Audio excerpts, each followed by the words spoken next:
We began our travels in French Polynesia with a 2-week cruise on the ARANUI 5. Our voyage took us through the Tuamotu Islands and on to visits at the Marquesa Islands. The ARANUI 5 is an interesting ship in that it is half passenger and half cargo.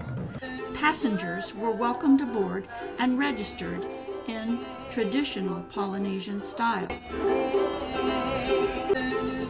We had a little time to explore the ARANUI before members of the crew performed a welcoming haka dance for us.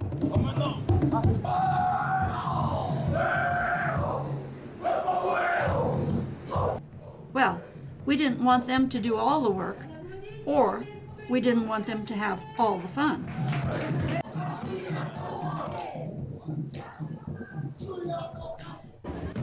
Then captain and crew were ready to cast off, leaving Papeete Harbor and the island of Tahiti in our wake.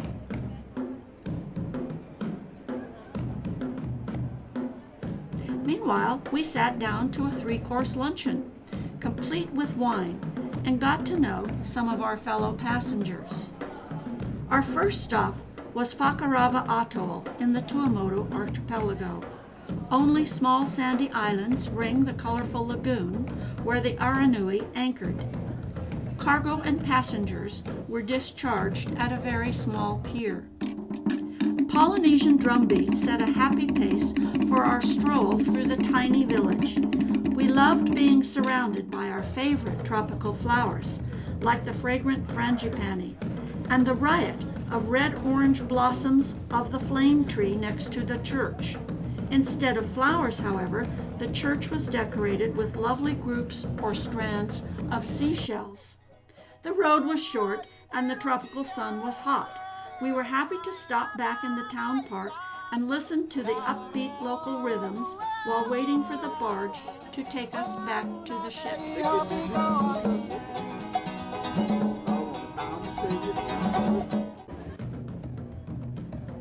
From the upper deck, you could plainly see the pass through the fringing reef and the considerable currents flowing through it also. A comfortable day at sea. We explored the equipment on the bridge, talking to the officer on watch. Then I tried my hand, or rather, my hips, at Polynesian dancing. At dawn, the island of Nukuhiva was on the horizon, an exciting landfall we had first made 51 years ago aboard our own boat. Even more exciting was seeing our beloved sunflower at the peaceful anchorage in Taiohae Bay. Wake-up call? No, just the announcement that the ARANUI had docked and was ready to unload cargo. Trucks lined up to receive the various boxes and bags. While the ARANUI was engaged in its commercial business, Al and I went walking along the shore and up a low hill. The tikis perched there overlooked the bay. From that lookout, we soon saw Toby and Julie, Sunflower's owners, approaching the nearby dinghy dock. We all returned to Sunflower. It was fantastic to be back on board our past home of 35 years, and even more wonderful to see Sunflower in such wonderful condition. We spent a marvelous day together. The ARANUI then traveled to Uapu Island. The tiny harbor was a tight squeeze for the ship, but masterfully accomplished by captain and crew. We were lucky to have a starboard side cabin and could easily watch the docking procedures, as well as the unloading of the cargo here. Our excursions ashore were led by islanders from the ship's staff. Here, John demonstrates a paddling technique while taking us through the village. John also identified tropical trees and plants and explained the local uses for them. At the village cultural center, the people gave us a program of ukulele music, but it was drums that accompanied the energetic traditional dances.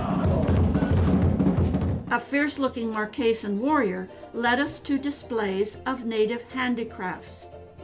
and then we had time for a swim before departure. Hiva-Oa is a ruggedly steep volcanic island without a shoreside dock for this ship. The cargo had to be loaded onto barges and then sent ashore in rather tumultuous conditions.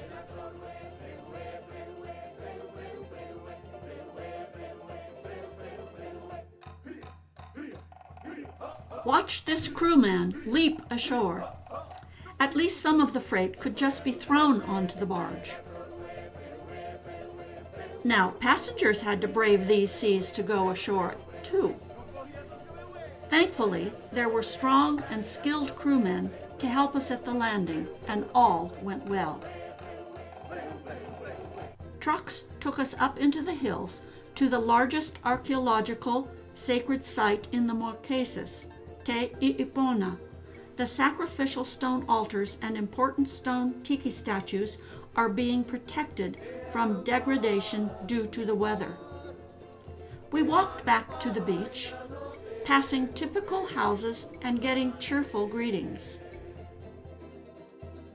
Even the chickens cheered us on. A newly carved tiki stands in front of the village church, beautifully built of local stone and the local woods. This great day was crowned by a wonderful sunset, just perfect for poolside barbecue that evening and dancing under the stars. Overnight, the ARANUI moved to Atuana Bay.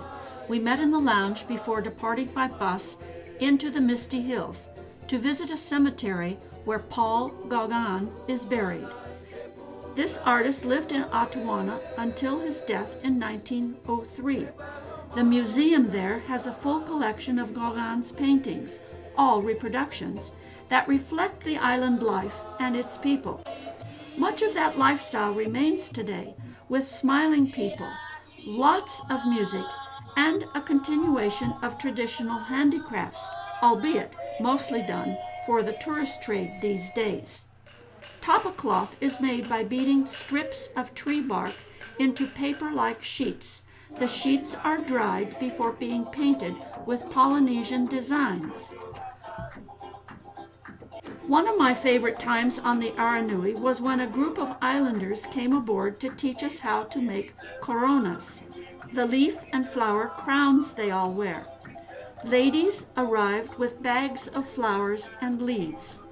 We all sat around on the floor, trying our best to produce a headdress. The music helped, and I was sort of successful. Sailing overnight to the island of Oahuka, the captain announced that passengers should be on deck in the morning to see the amazingly narrow harbor and witness the ship turning around there. Boy, those rock walls really looked close. Then crewmen took lines ashore, leaping onto the rocks and dragging the heavy mooring lines behind them to secure to the bollards there. Now, to get back on the boat. Not always without incident.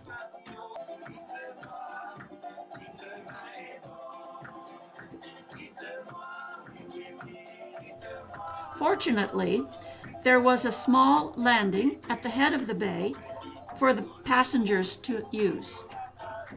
Then we were on our way to the island interior.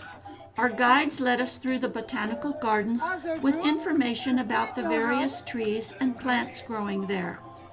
For instance, these are vanilla beans. Marquesan craftsmen are famous for their wood carvings. Big or small, these carvings retain the stylistic features from ancient times.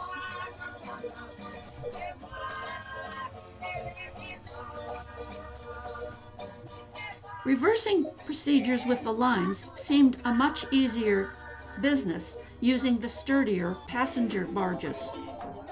By the time the boats were lifted aboard and secure, the ARANUI was underway and probably happy to be in the open sea again. Back to Nukuhiva, We anchored in Taiohae Bay that evening, ready to enjoy Polynesian night. Everyone in tropical dress for the delicious al fresco meal. With the ship's permission, we invited Toby and Julie to join us for these festivities. Drums announced the arrival of the dancing group. Men performed a ritual haka, or warrior dance, with lots of stomping and fierce gestures. Women are more fluid, and their dancing usually tells a story. In the morning, we once again visited Sunflower, having breakfast with Toby and Julie and catching up on their sailing plans. It was hard to say goodbye. It was also time to say goodbye to the Marquesa Islands. The majestic volcanic peaks provided a perfect backdrop to leave behind in our wake. Not left behind was the Polynesian music we had grown to love, a great accompaniment to our sumptuous buffet breakfast. Tropical fruit was always a favor, as well as the breads, French pastries, cereals, and fine cheeses, as well as an egg station ready to cook up your own style of eggs too. Then your choice. Grab a book from the library and a deck chair, or perhaps a little sunbathing. There's always the pool, but pretty sloshy in some of the sea conditions. Of course, the bar was open to have a refreshing drink. Evening entertainment was furnished by passengers that night. All those hours of hip practice turned into a gala show.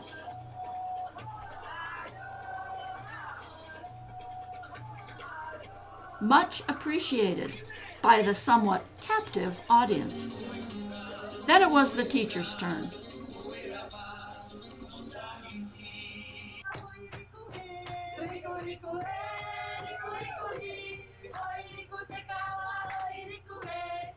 Morning brought us into the pass at Takaroa Atoll in the Tuamotu Islands. Going ashore here meant a beach landing as well as a little beach combing. We had time for a swim and snorkel before heading out to the pearl farm. Pearl production was explained. Then we observed the careful extraction of a black pearl from a live oyster. Once the pearl is removed, a special bead is reinserted, which the oyster then makes into another pearl. Exiting the pass at Takaroa for our overnight voyage to Bora Bora, a magic name for a magic place. It was Sunday, and the only spot open in town were the churches. The congregation was colorfully dressed and flower-laden for today's special services honoring women in the family. Then onto the shore boats that brought us to a private motu where the ARANUI crew had set things up for a beachside barbecue. They offered delicious meats and fishes and all the go-withs for our alfresco picnic. Following lunch, we joined an excursion by motorized canoe. First stop was a sandy patch where the clear water showed several rays swimming about.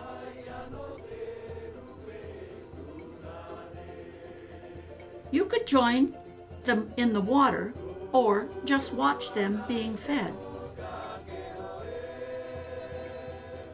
The frigate bird had interest in that free food until a squall sent us all on our way again. Tropical waters warmed up our rain-chilled bodies, together with a fresh fruit snack. Leaving Bora Bora, we knew our 2-week cruise aboard the ARANUI was coming to an end. Are we back in Papeete already? Farewell to the passengers, farewell to the ARANUI, and farewell to Polynesia.